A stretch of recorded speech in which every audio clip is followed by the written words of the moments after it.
family, So you think this is a matter of historical record? I think it's a matter of honouring her memory, because I think for a long, long time we were made to forget. There were years went by. This year, because of the 20-year anniversary, finally we're getting to see her again. And it was a project. It was a project, and they were successful at it. And I think we do need to know this child, this damaged teenager who was plucked for a purpose, and she suffered immeasurably.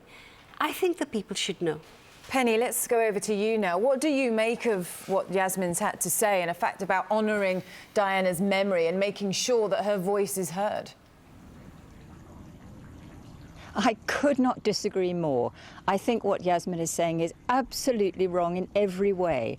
I don't think this was a child who was sacrificed for the royal family. I really don't. I think that is, I mean, the story is so complex, and when Diana made these tapes, she was in a very bad way. Her marriage had just broken down. She was hurt, she was angry, and she was very unwell.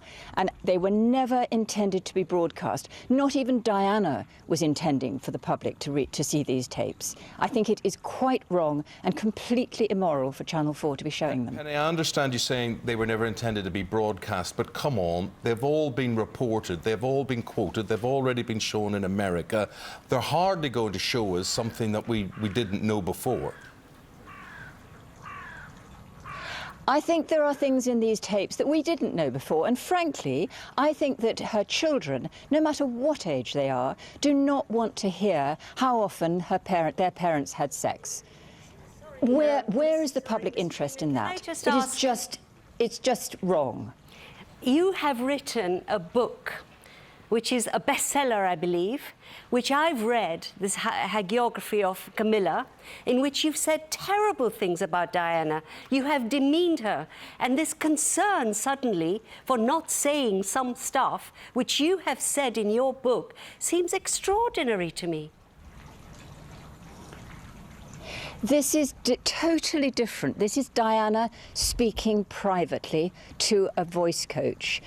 What I have reported in my books, it's not new, it's been out there for years, and it's come from documented evidence of where Diana did speak in public.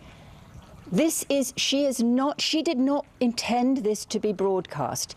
She didn't want her sons to see this. And I honestly believe that if she was alive today, she would not want it broadcast. This is not to protect Diana, and you know it. It is to protect the members of the royal family who so failed this. And she was a teenager, 18 years old when they found her.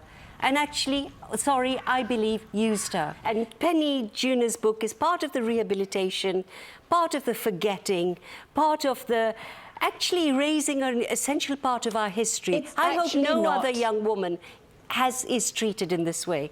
Have you ever read more than this book? I've read a lot of your book. I have criticised them, and I criticised the Prince of Wales in this very book that you say you've read. I have read. Well, what I know, I'm just reading a poll that's coming in. 3,000 Good Morning Britain viewers this morning.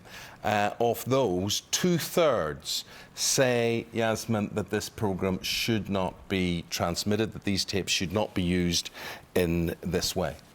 That's fine. I think they should be. I think the whole secrecy and the protection of the royal family and the way they're protected, we can't find out anything about them. The freedom of information doesn't apply to them. The whole thing it sometimes makes me feel, am I really living in a democracy where openness, and remember, it's public money that goes to the family. So, of course, this country is predominantly royalists, which are not. It's semi-public money that's buying these tapes as well. Penny Junior, what do you think of this coach, this former, he's down as a Coronation Street actor, I've never heard of him, Peter Settleton his name is. He's made a few quid over the years, hasn't he? Of course he has. Everybody's made a few quid over the years over Diana. And I think it's, you know, her boys spoke in that so movingly in that documentary the other night.